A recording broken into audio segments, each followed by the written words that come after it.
The deepest betrayals are not written in love letters, my dears. They are written in columns, in debits and credits. And sometimes, a woman discovers that for 30 years, she wasn't a wife, she was a line item.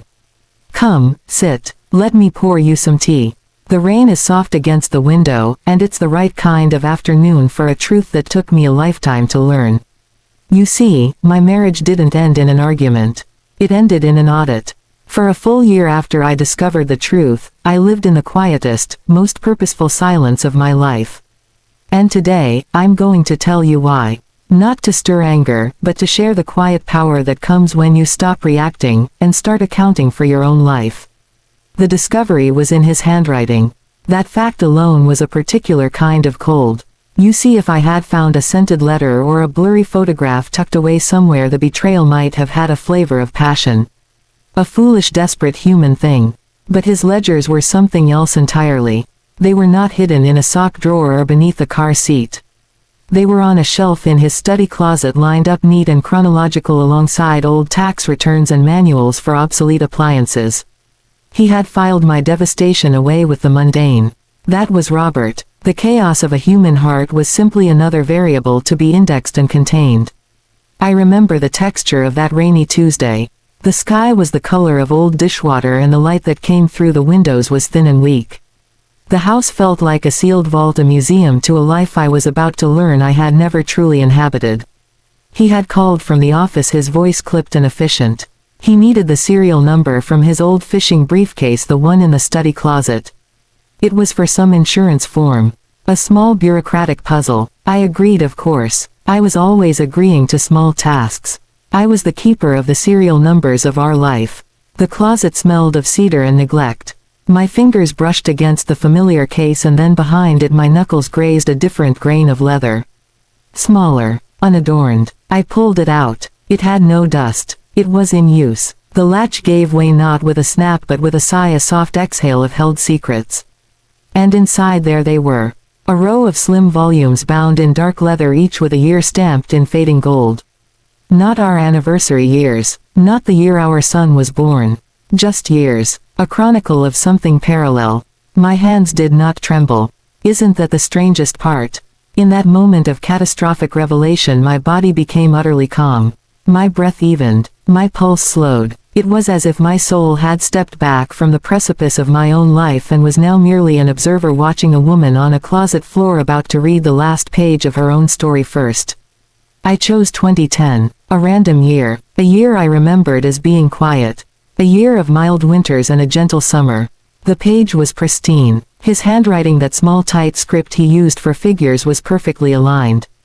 Columns for date, amount, code and memo. The numbers were not extraordinary. $250, $180, a payment of $500 in March. The codes were cryptic. ST, school, dental, and then there in the memo column for a $300 entry in September was a word, not a code. Lena. The ink was the same black, but the name seemed to bleed through the page.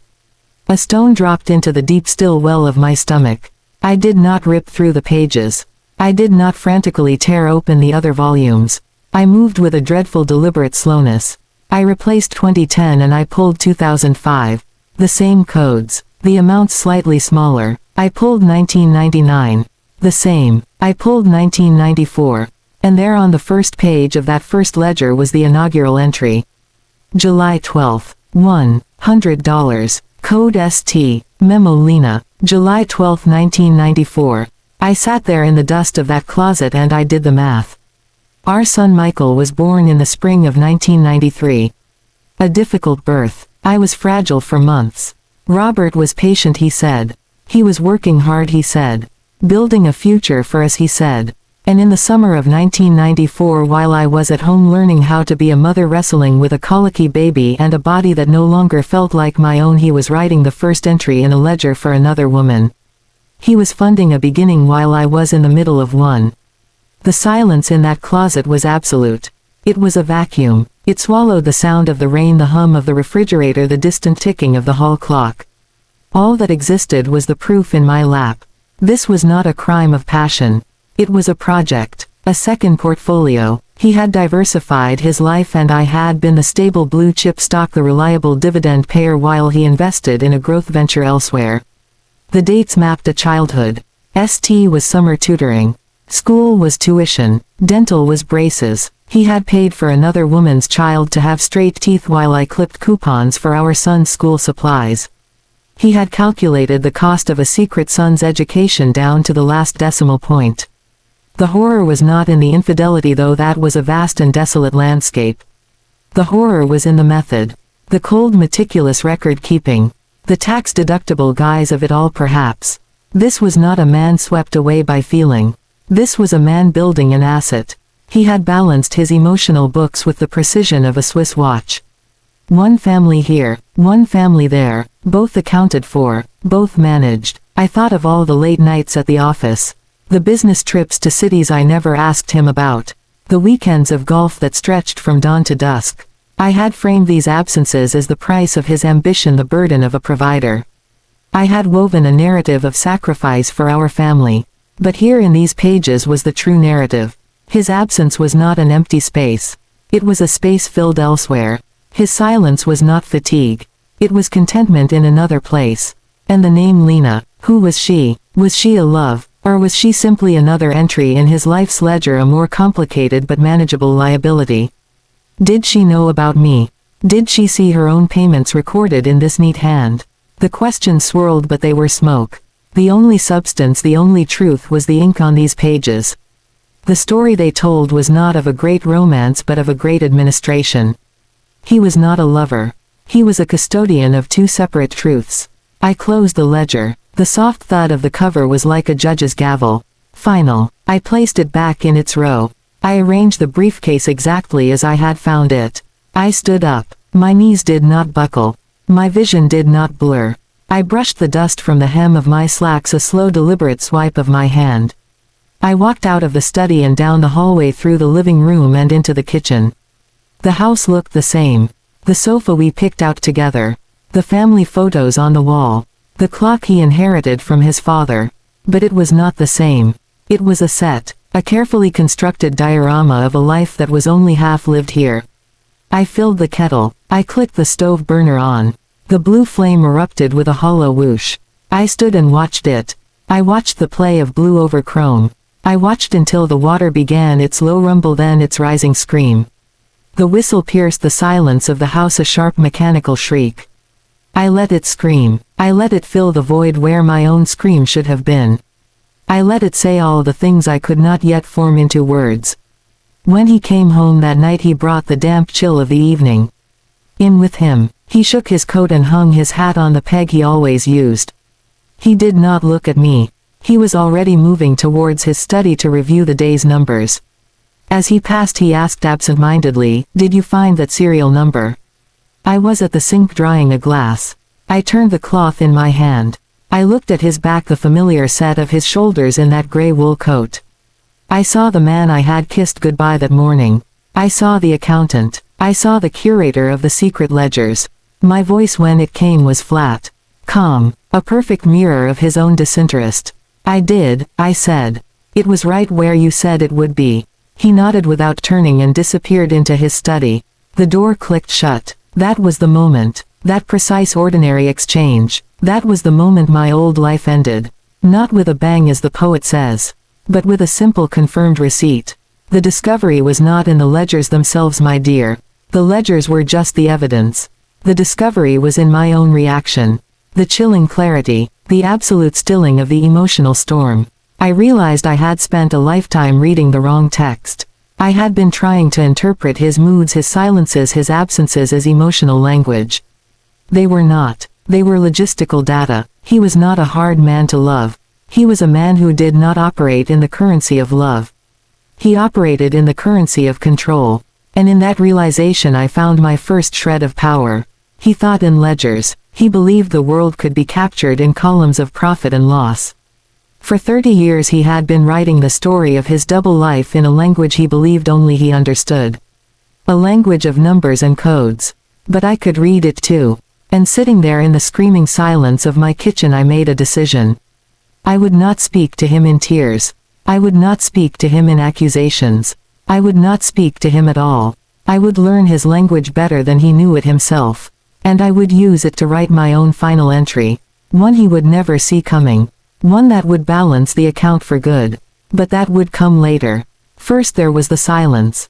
The long deep silence in which a new woman, a woman of ledgers and quiet plans, was slowly meticulously born. My silence was not weakness. It was my war room. People misunderstand silence, you see. They think it is empty. They think it is a void, a surrender, a white flag raised over a deserted battlefield. But that is only the silence of the defeated. The silence I chose was different. It was a fertile dark soil. It was the silence of a seed beneath the winter ground, holding its whole future self tightly coiled, waiting for its season. It was the deep quiet of a library at midnight, where great strategies are hatched under the glow of a single lamp. When I closed that ledger and walked into my kitchen, I did not speak the truth that had just shattered my world. I absorbed it. I let it settle into my bones. And in that settling I made the most important decision of my life. I would not give him my tears. I would not give him my rage. I would not give him the emotional spectacle he might have half expected, the messy human variable in his clean equation. I would give him nothing but the reflection of his own calm. I would mirror his efficiency back to him until the day I chose to break the glass. To stay quiet for a year after such a discovery is an act of immense and terrible strength. It requires a daily discipline that feels like holding your breath underwater while pretending to stroll through a sunny park. The first week was the hardest. The truth was a live wire in my chest, buzzing and crackling with a need to arc out, to connect, to shatter the placid surface of our days. Every mundane interaction was a test. Passing him the butter at breakfast, asking if he needed his gray suit cleaned, listening to him talk about market fluctuations over meatloaf. The words would rise in my throat, sharp and metallic. I know what you are. I know what you've done. I would swallow them down with a sip of water or a bite of potato. They would settle like shards of glass in my belly. I learned to smile without using my eyes. I learned to nod without agreeing. I learned to be present while being utterly somewhere else. I created a fortress within myself. The walls were made of quiet observation. The windows were one-way mirrors. From inside my silence I watched him with a new clarity, a scientist observing a specimen in its natural habitat. I saw how he compartmentalized. How he could discuss our son's college fund with genuine pride in one moment, and then later I knew he was likely calculating a transfer for another child's tuition. I saw the faint flicker of distraction in his eyes during a family movie night, a momentary absence where he was mentally balancing his other books. My silence allowed me to see him not as my husband, the man I loved, but as Robert, a subject operating under a predictable set of rules. He was a system, and every system has its vulnerabilities. My war room had no physical location at first. It was the space behind my forehead. It was the long empty afternoons when he was at the office. I would sit in my armchair by the window, a book open on my lap unread, and I would think. I would plan. I would strategize. I turned my pain into data, my anger into focus. I asked myself cold, practical questions. What is actually in my name? What do I own outright? What paperwork have I signed without reading? What are my rights? I did not know the answers. For 40 years I had let him handle the details, the paperwork, the numbers. I had traded that responsibility for what I thought was security. Now I saw it was not security. It was voluntary blindness. My silence was the time I gave myself to learn to see. I began to take quiet inventory, not just of finances but of everything.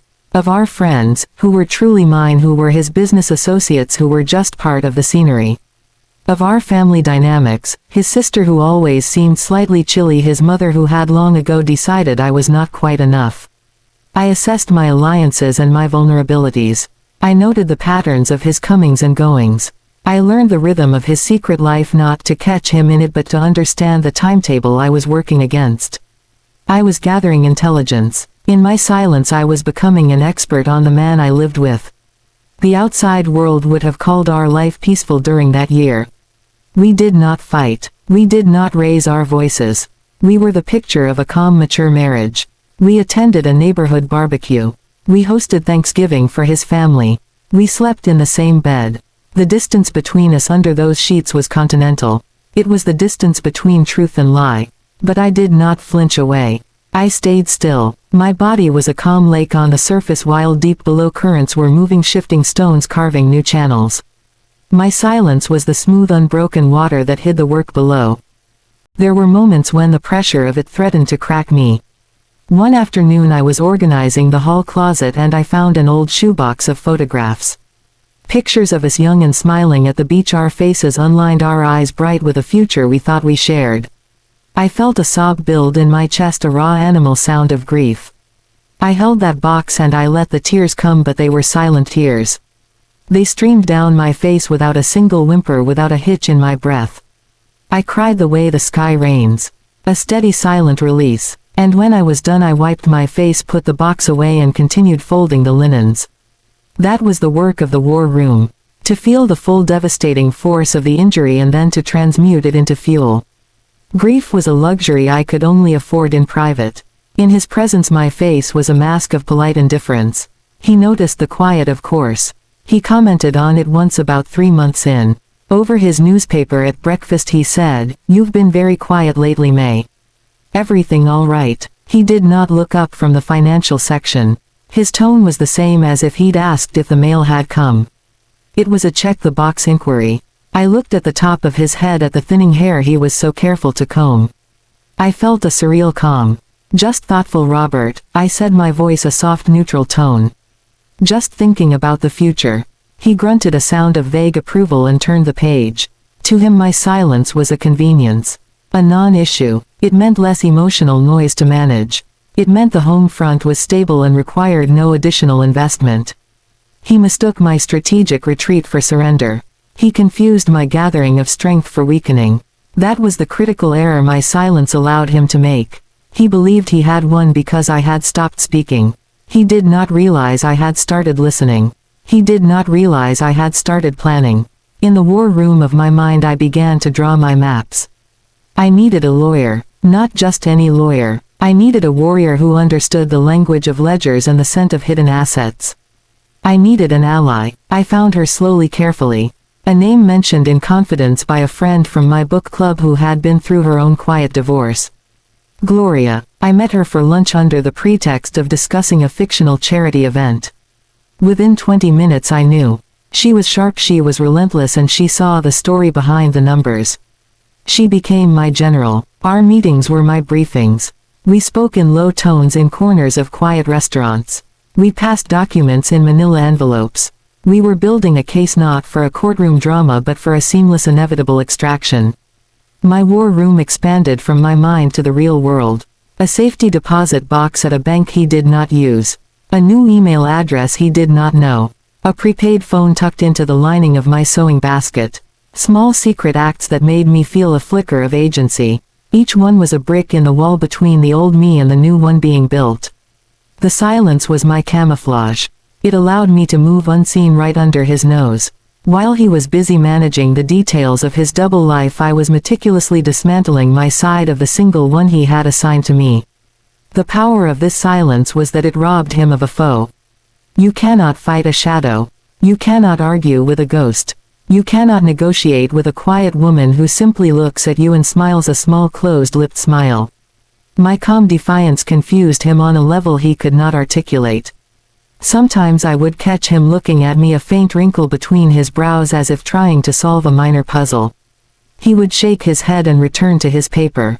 He was a man who dealt in conflicts and resolutions, in problems and solutions. I presented him with no problem. I asked for nothing. I demanded nothing. I was simply there, a silent monument to a life he had thought he controlled. And my silence grew heavier and more potent with each passing day. It was not an absence. It was a presence, a waiting, a held breath before the leap. And in that quiet room of my own making I forged the key that would finally unlock the door.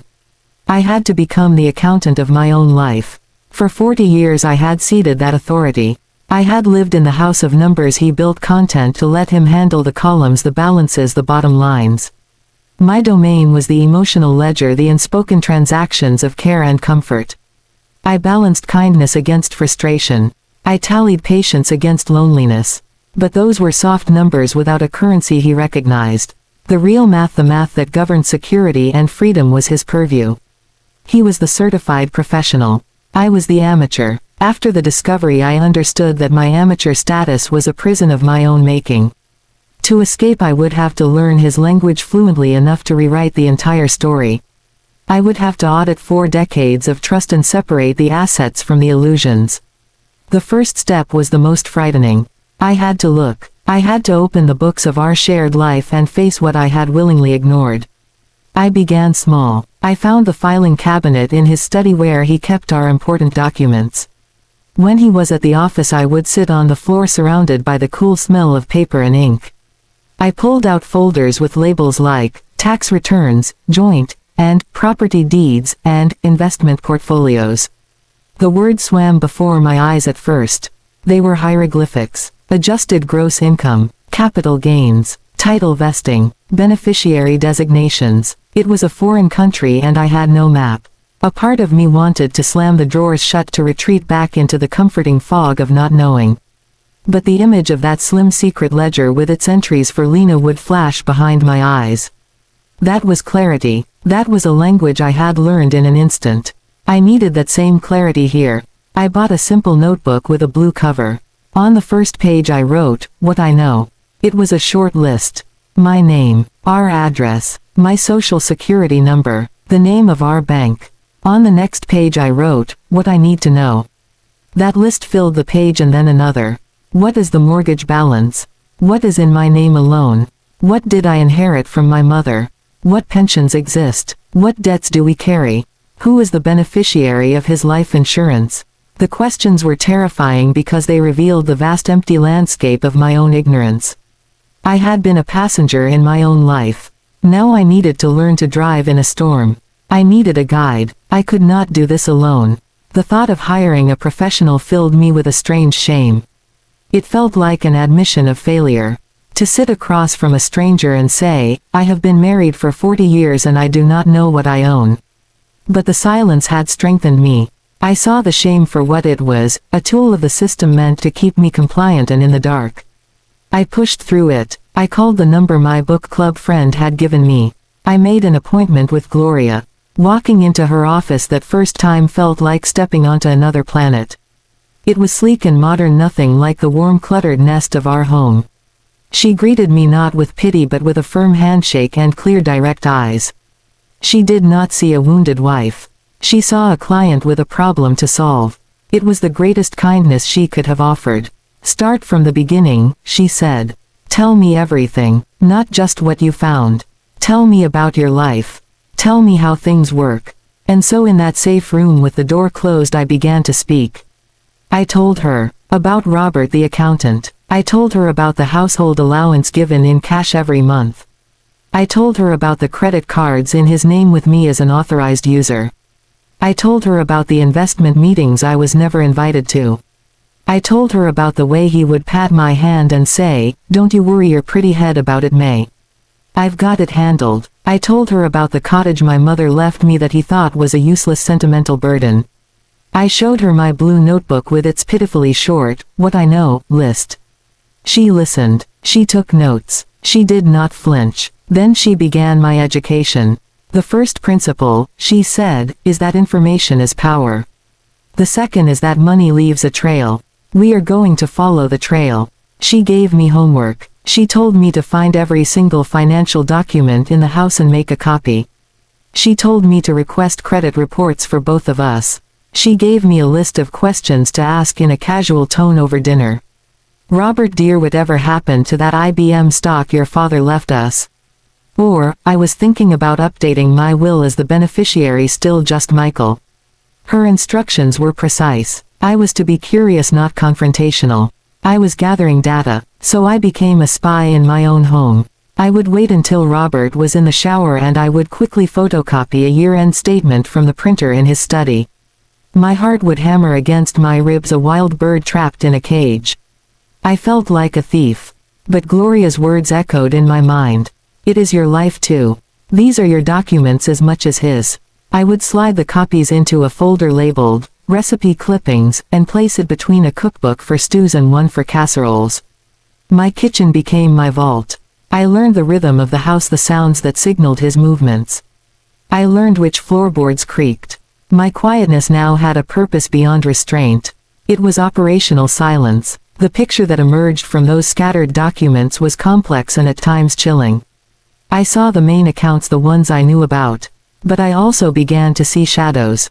A money market account I had never heard of with statements sent to a P.O. box. A small business investment in a company with a name that meant nothing to me.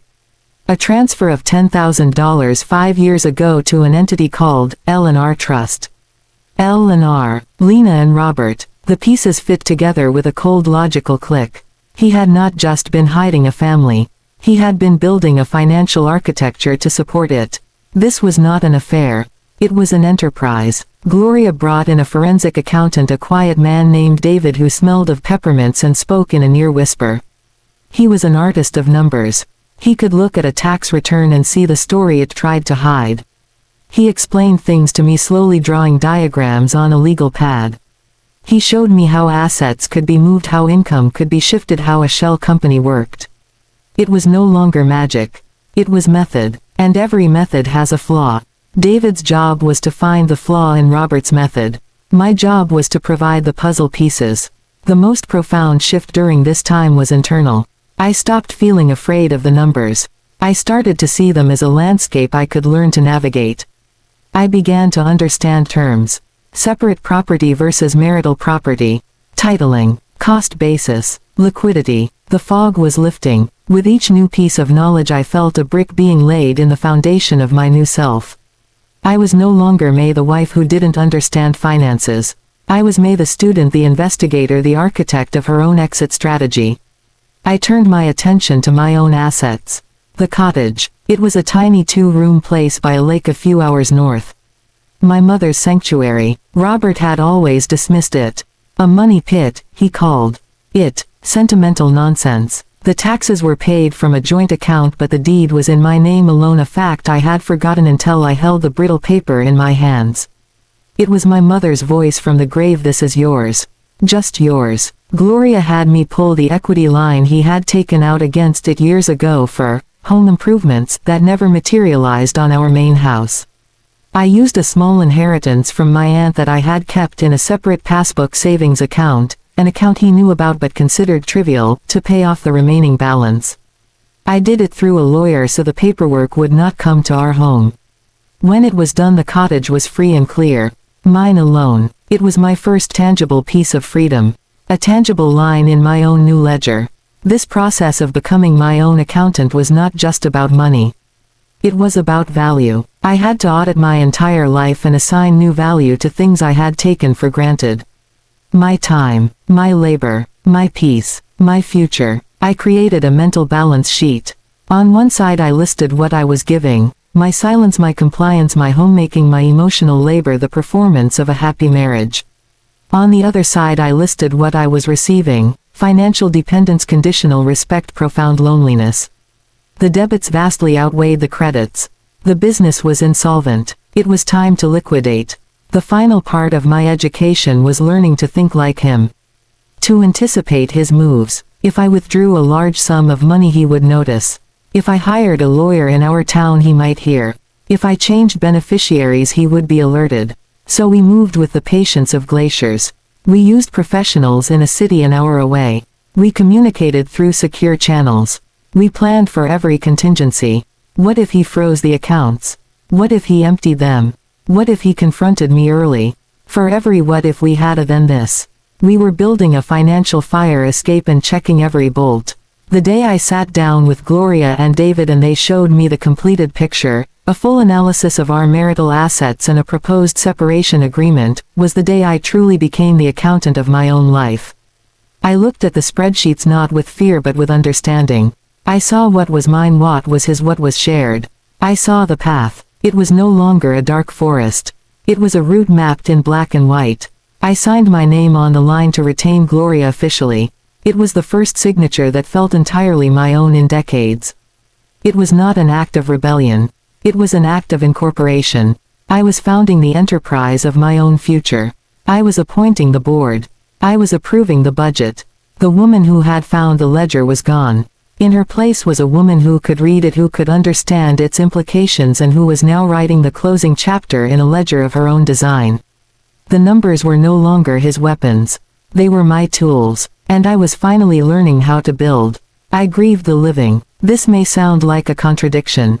To mourn someone who still breathes the same air, who still sits at your table, who still hangs his coat on the same peg by the door. But it is the truest grief of all, perhaps. It is the grief for a ghost that walks in daylight. The man I discovered in that ledger was not my husband. He was a stranger, a careful custodian of a double life. But the man I had believed him to be for 40 years, that man was real to me. He lived in my memories, in the stories I told myself, in the photographs that filled our albums. He was the young man with sun-bleached hair who held my hand at the county fair. He was the nervous father who cut the cord when our son was born, his hands trembling not with fear but with awe. He was the steady presence who held me when my mother passed, whispering that it would be all right. That man, that construct of love and trust and shared history, had to die. And I was the only one who could bury him. I was the only mourner at that quiet, endless funeral. The grieving began the moment I closed the ledger. It was a sharp, immediate amputation. The future I had pictured, our retirement years in a smaller house by the water, trips to see our grandkids, the slow, gentle winding down of two lives intertwined, that future vanished. It was erased in an instant. The silence I entered was not just strategic. It was the silence of a house after a death. The air is thicker. Sound is muffled. You move through rooms that feel haunted by the echo of the life that was supposed to happen. I would catch myself thinking, I must tell Robert about that funny thing I saw, or, he'll love this recipe. And then the wave would crash. The hollowing out. That Robert, the one I shared things with, was gone. The man in the other room was his doppelganger, a skilled imposter. I had to learn to stop telling him things. I had to let the habit of sharing die a little death every single day. The rituals of grief are private. Mine took place in stolen moments.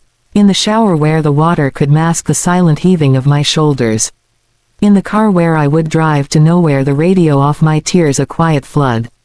On long walks where the rhythm of my feet on the pavement was a drumbeat for a procession of one. I grieved for the young woman I had been. The one who believed in forever. I grieved for the years I had spent building a home on a fault line I never sensed. I grieved for the love I had given so freely, a love that had been placed in a ledger column marked, overhead, or, maintenance. I let myself feel the foolishness, the shame of having been so thoroughly blind. I did not fight these feelings. I let them wash over me like a series of cold tides. Each wave left me a little cleaner, a little emptier, a little more ready. The hardest moments were the mundane ones. Seeing his toothbrush next to mine in the holder. A sight that for decades had spelled intimacy and now screamed invasion. Watching him eat his cereal, the particular way he tilted the bowl. A mannerism I had once found endearing now seemed like a performance, a detail of a character he played. Hearing him laugh at something on television, a genuine sound, a human sound, and feeling a stab of betrayal so deep it stole my breath. How could he laugh? How could he chew his food? How could he live this ordinary life while carrying such an extraordinary deceit? The normalcy of his existence was the greatest insult. My whole world had been upended and his just continued. The sun still rose for him. The coffee still brewed. The daily puzzle still awaited. So I built a coffin in my heart. I lined it with memories. Our first kiss behind the movie theater. The way he cried when Michael said, "Dada." The feel of his hand on the small of my back guiding me through a crowd. I placed each memory inside carefully, tenderly. I allowed myself to feel the sweet ache of each one. And then I closed the lid. I did not lock it. I just closed it. Those memories were no longer current events. They were artifacts. They belonged to a different life, a different woman, and a different man. They were not to be discarded, but they were to be archived. They could not inform my present. They could only explain my past. This process of grieving the living required a brutal honesty. I had to stop making excuses for him. I had to strip away the narrative I had crafted to survive the small neglects, the tiny cruelties, the emotional distance. I had called him stoic when he was withholding. I had called him focused when he was absent. I had called him a provider when he was a warden. I had to see the marriage for what it was, not for what I had desperately needed it to be. It was a contract. I had provided certain services, a home, childcare, social legitimacy, emotional stability. He had provided financial security and the appearance of a respectable life. The ledger proved it. He had simply outsourced a portion of the emotional needs to another party. It was a cold transactional realization, but in its coldness there was a strange relief. I was not grieving a great love destroyed. I was grieving a business partnership where I had not read the fine print. This reframe did not lessen the pain, but it changed its flavor. It moved from heartbreak to outrage and then finally to a clear-eyed assessment. There was anger, of course. A deep subterranean river of it. But I could not afford to let it surface. Anger is hot and visible. Anger makes mistakes. Grief, on the other hand, is a heavy, quiet thing. It is a weight you learn to carry. It slows you down, it makes you deliberate. My grief became my ballast. It kept me from floating away on waves of hysteria or rage. It grounded me in the profound seriousness of what was happening. I was not having a marital spat. I was conducting a burial. And a burial requires dignity and pace. I also grieved for him. For the man he could have been. For the life of simple honesty he had traded for this complex prison of his own making. I saw the tension in his shoulders sometimes. The flicker of something like fatigue or emptiness behind his eyes when he thought no one was looking. He was managing 2 full-time lives. That is an exhausting performance. In my clearest moments I felt not hatred but a distant pity. He had chosen a life of fractions. Half his attention here, half his resources there, a half-truth to me, a half-truth to her. He would never know the wholeness of a single authentic life. He had traded depth for breadth, and in the end I wondered if he even knew what he had lost. I grieved for that loss too. For the empty victory of his secret success. This grieving was my emotional bookkeeping. I was settling accounts in the ledger of my heart. I was writing off the bad debt of broken promises. I was valuing my own emotional contributions at their true worth, which was far higher than I had ever allowed. I was realizing that the love I had given, the care I had provided, the peace I had cultivated in our home, these were assets of immense value. He had received them as if they were his due. I was now recognizing them as gifts I had chosen to bestow. Gifts I could now choose to withdraw. The final stage of this grief was release. It did not come in a dramatic moment. It came gradually, like a fever breaking. One morning I made his coffee as usual. I placed the cup beside his plate. He reached for it without looking up from his newspaper and mumbled, "Thanks, May." I looked at his hand curled around the mug. I looked at the wedding band still on his finger. And I felt nothing. No love, no hate, no pain, just a cool observational distance. The ghost was gone. The burial was complete. The man at my table was simply Robert, a man with whom I had a complicated legal and financial disentanglement to manage. The emotional entanglement had been severed. The phantom limb had stopped aching. That was the true power of the year of silence. It was not just a year of planning. It was a year of mourning. I did my grieving in real time while he lived oblivious in the same house. By the time I was ready to move, my heart was no longer a factor. It was a settled estate. The love was archived. The hurt was metabolized. All that remained was the calm, clear-eyed resolve to finish what his ledger had started. To finalize the separation his actions had created long ago. When you grieve the living, you free yourself. You stop hoping for a resurrection of what was. You stop bargaining for a different version of now. You accept the death of the dream. And in that acceptance there is a terrible liberating power. You are no longer fighting a ghost. You are dealing with a reality. However harsh that reality may be, it is solid ground. And from solid ground you can finally walk away. You are not leaving a person. You are leaving a grave. And you have already said all your goodbyes.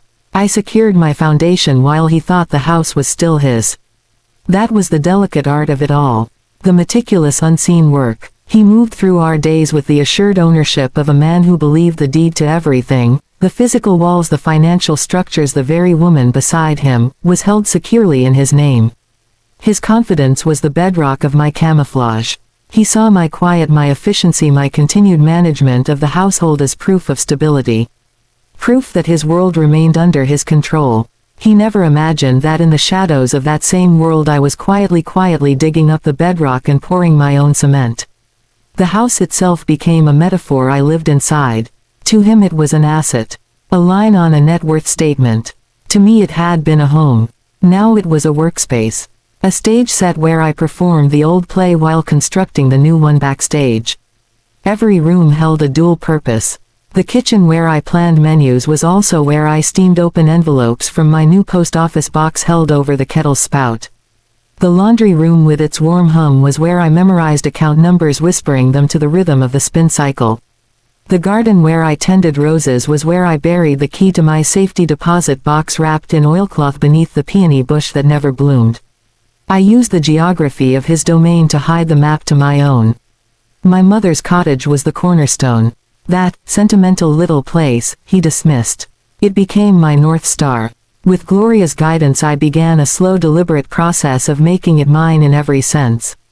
I used the small inheritance from my aunt, money he knew of but considered a trifle, a woman's nest egg, barely worth mentioning, to pay off the last of the equity line he'd taken against it.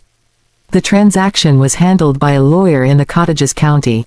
The paperwork never came to our address. When the confirmation letter arrived at my new P.O. box I held it and felt a physical sensation deep in my chest. It was the click of a lock turning the other way. A lock he didn't even know existed. The cottage was now a free and clear asset. A tangible piece of earth that belonged only to me. It was my first independent tile in the mosaic of my future. Next was the slow migration of self. Not my physical self but the pieces of me I had left scattered around our married life. The good jewelry from my mother. A few first edition books from my father. The porcelain teacup I'd saved from my grandmother's set. These were not valuables in Robert's ledger. They would not register on his balance sheet. But they were the anchors of my history. Over the course of months I would take a single item on one of my antiquing trips. I would drive the 2 hours to the cottage and place the necklace in the old oak drawer. I would set the teacup on the rough wooden shelf. I was populating my future life with the artifacts of my past. Each trip was a silent pilgrimage. I would sit on the porch in the quiet and listen to the wind in the pines, a sound so different from the low constant hum of our suburban neighborhood. That sound became the soundtrack of my becoming. Financially I had to move with the stealth of a ghost. Large withdrawals were impossible. Direct transfers would leave a trail he could see with a casual glance. So we worked in the increments he would not notice. Gloria connected me with a financial advisor, a woman named Elaine who specialized in these quiet transitions. Think of it as a slow drip, she said. Not a flow. We utilized cash back options at grocery stores. I would buy groceries on our shared card, a mundane wifely duty, and request $60 back. $40 back. These small amounts accumulated in a plain envelope in my recipe book. I sold items online, an old vase we never used, a set of silver candlesticks from his family that felt cold in my hands. The PayPal account was in an email he did not know. The sums were small but they were mine. They were seeds. I opened accounts. A new checking account at a different bank. A savings account. I used the cottage address. The debit card came in a plain envelope. I kept it tucked behind my driver's license, a secret twin to my official life. I began building a credit history in my own name separate from Mrs. Robert H. I got a small secured credit card. I bought gas with it and paid it off immediately. These actions felt illicit and thrilling. I was forging my own financial identity while the man who had been my economic center for decades slept soundly beside me, utterly unaware that his signature was no longer the only one that mattered. The most critical work was the information. Knowledge was the true foundation. David the forensic accountant was my guide through the labyrinth. He taught me to read the story behind the statements. The modest pension from my brief teaching career before Michael was born. I tracked it down, found the statements, discovered he had never rolled it over into one of his managed accounts. It sat dormant like a forgotten seed. We nurtured it. We began the paperwork to move it into a self-directed IRA in my name alone. The forms were complex, a language of financial Latin. I learned to speak it. I asked questions. I made decisions. The pension was not a fortune but it was a future. It was a promise I had made to my younger self that I was now keeping. I also secured my digital foundation. I created a new email account with a name he would never guess. I used it for all communication with Gloria and Elaine and David. I memorized the password, a string of words that spelled out my defiance, Peony Cottage Freedom 1965. I bought a cheap prepaid phone with cash at a store 20 miles from our home. I stored it in the glove compartment of my car. It was my bat phone, my direct line to my new world. Sometimes I would sit in a parking lot and just hold it. Its silent potential was a comfort. All this happened in the interstitial spaces of my old life. In the hour between his departure for work and the start of my proper day. During my alleged book club meetings or long lunches with old friends. In the evenings when he was engrossed in financial news, I was in the next room studying my own documents, my face a mask of serene preoccupation. I was a double agent living a life of profound duality. The strain was immense, but it was a clean strain. It was the strain of building, not the strain of decaying. The true test came with our son Michael. He was a man now living his own life in another city. He loved his father. He respected him. To poison that would have been an act of vengeance I did not want. My foundation needed to be strong enough to bear the weight of his potential disappointment, his confusion. I began a gentle, careful campaign of truth. Not the whole truth, but pieces of it. I would call him, and instead of the usual marital platitudes I would let a little reality seep in. Your father has been very preoccupied with work, I would say.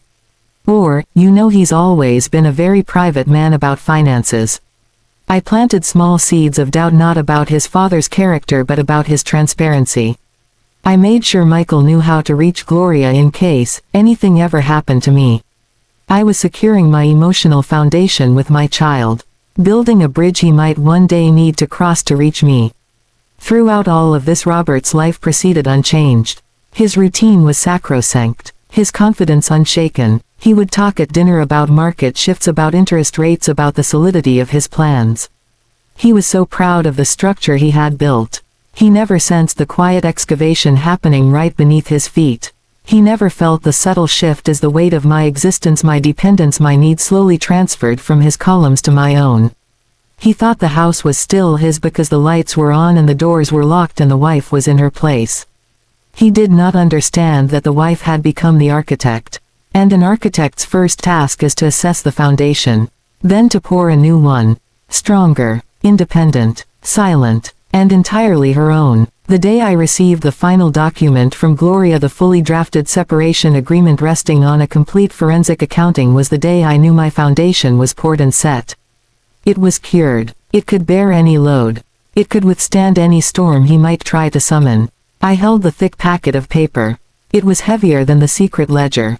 It was the weight of my new life measured in words and numbers. I placed it in my safety deposit box next to my mother's pearls and the deed to the cottage. It was the final piece. The house was no longer his. He just didn't know it yet. He was living on borrowed land, and the lease in my heart had finally irrevocably expired. The final entry was in my hand. For a full year the narrative had been his. A story told in columns of his neat ink, a balance sheet of a double life he believed he authored and controlled.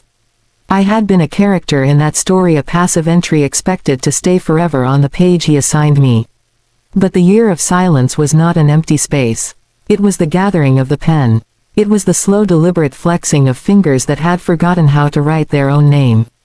And when the day came, it was not a day of drama. It was a day of perfect calm, a day of administrative finality. The last entry would not be in his ledger. It would be my signature on my own terms. It would be my absence where my presence had always been assumed. The date chose itself. He was distracted, giddy almost. It was the graduation day of the boy from the ledger. I knew the date because it was the only thing written in his calendar for that Saturday that was not a golf time or a business reminder. It was just a city, a state, a time. He told me he had a client appreciation event out of town that he absolutely could not miss. He packed a bag with unusual care, selecting a new tie I had not seen before. He hummed in the bathroom a tuneless sound of anticipation. He was living in his other life already, his mind miles away in a stadium seat watching a young man in a cap and gown walk a stage. He was at his most vulnerable, not from weakness but from inattention. The fortress of his focus was facing the wrong direction. Its back was turned to me. That morning the house held a strange still energy. The air felt like glass. I moved through my routine with a surreal clarity. I made coffee. I toasted bread. I watched the butter melt into golden pools. Each action felt weighted with meaning, the last performance of a decades-long ritual. He came into the kitchen already dressed in his suit, his good shoes. He glanced at me already half gone. "Don't wait up," he said. The old familiar phrase. It tasted like ashes and irony. "Have a good trip, Robert," I said. My voice was a smooth stone dropped into a deep well. It made no ripple. He nodded, already checking his watch, and was gone. The sound of the garage door closing was the starter's pistol. The race was over. I had already won. I just had to cross the finish line. I did not rush. I took my plate to the sink and washed it. I dried it and put it away. I went upstairs. The bedroom was filled with the slanting morning light. I opened my closet, not his.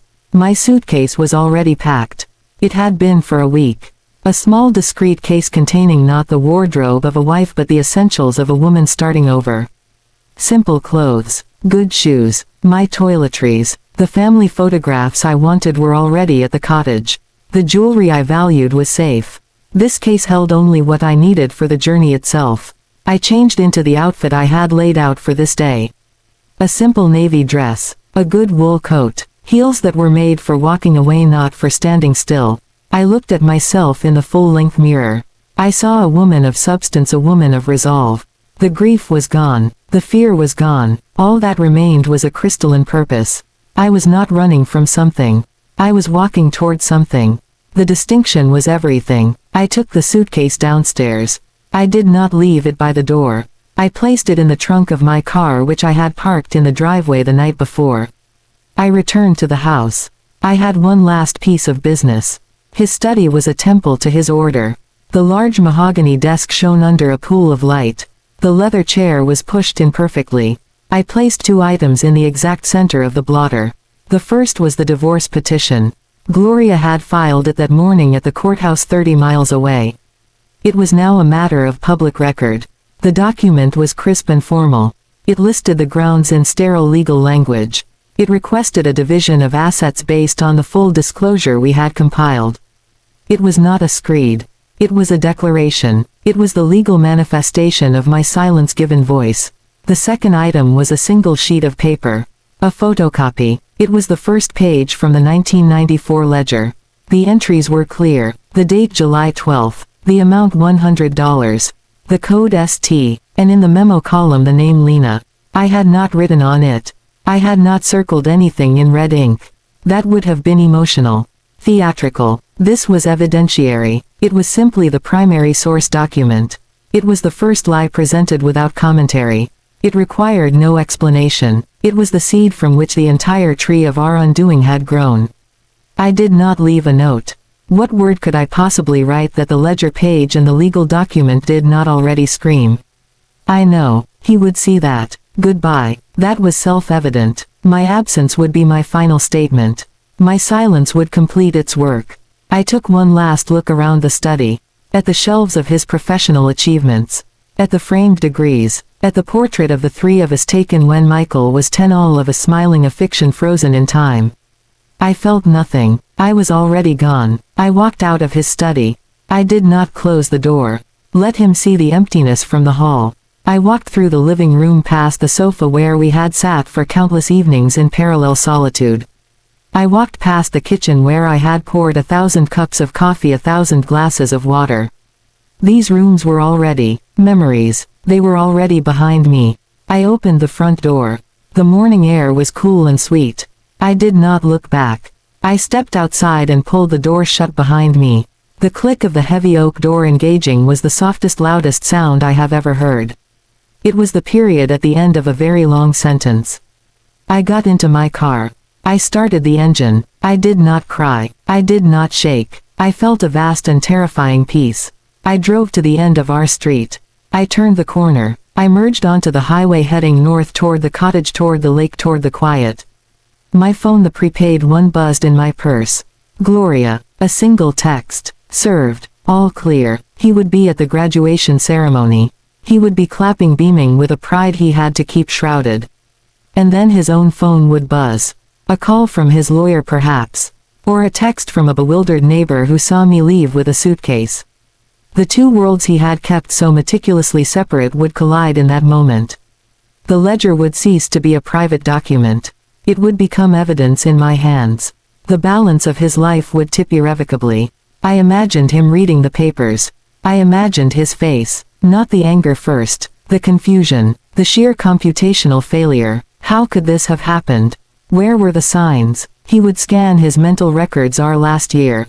The quiet wife, the stable home, the absence of conflict. He would find no error messages. The system he had designed had not alerted him to the breach. Because I had not breached it.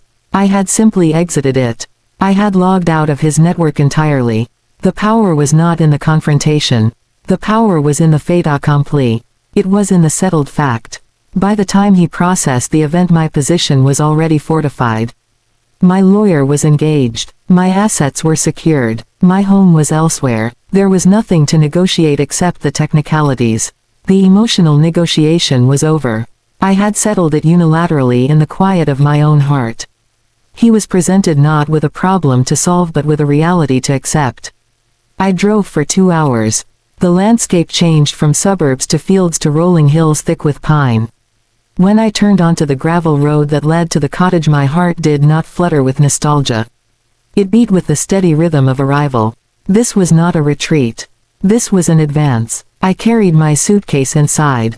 The cottage was cool and smelled of pine and old books. Sunlight filtered through the dusty windows. I placed my keys on the table, my keys. I hung my coat in the closet, my closet. I was not playing house. I was inhabiting myself. The phone, the old one in my purse, began to ring. I saw his name light up the screen. I let it ring. It went silent. A minute later it rang again. And again. A staccato rhythm of dawning panic. I pictured the papers on his desk. The empty house. The echoing silence where I used to be. On the fourth ring I answered. I did not say hello. May, what is this? What are these papers? Where are you? His voice was a crackling mix of anger and utter bewildered shock. I stood at the window of my cottage looking out at the lake. The water was still. A heron stood sentinel on the far shore. My voice when I spoke was calm. It was the voice of the woman who had written the final entry. The ledger is balanced, Robert. There was a silence on his end. A vast empty silence where his understanding used to be. I could almost hear the pages turning in his mind, the frantic recalculation. What does that mean? What ledger? May you explain yourself right now? I believe the documents are self-explanatory, I said.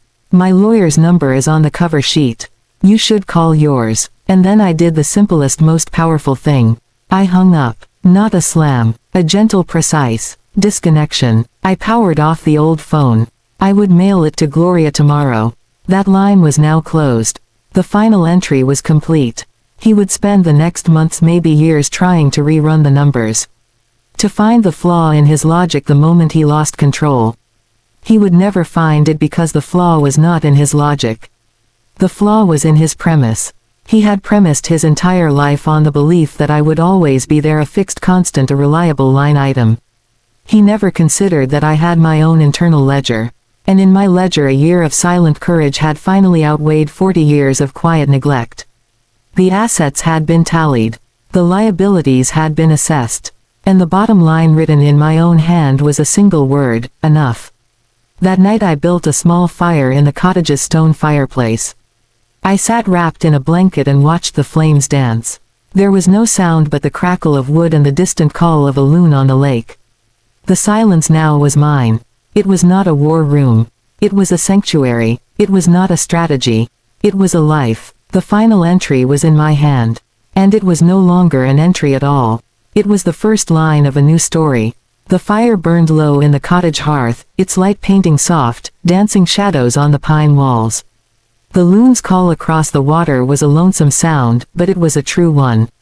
It wasn't a lie pretending to be a song.